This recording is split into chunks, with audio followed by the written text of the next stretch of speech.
Ang ganda ng kalan, no?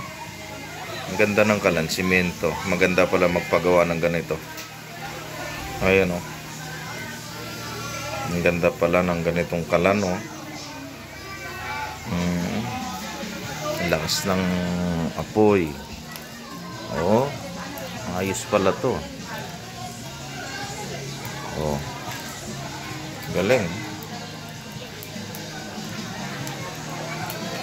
Ganda pala makapagpagawa ng ganitong kalan.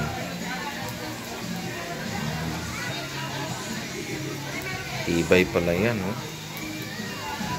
Ang lakas ng apoy. Galing, oh. Ayos, oh. Kahit na magpakulo dito ng bulalo, magluto dito ng malaking talyasi, ayos. Ang ganda nga pala dito. Ang ganda pala ito magpakapagawa ng ganitong kalan.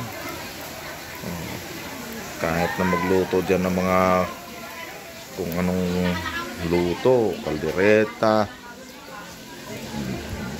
baka, bulalo, ayos pala, oh.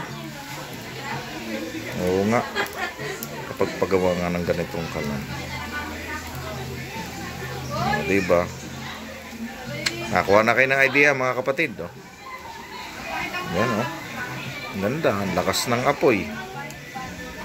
Oh, simento lang yan, simentado lang po ito.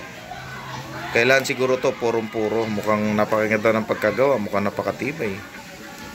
Kailangan tibayan para hindi magbiyak-biyak. Ganda, oh.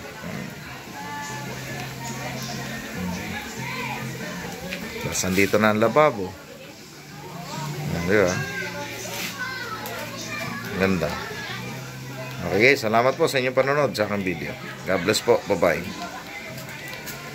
Idea lang po ito, idea.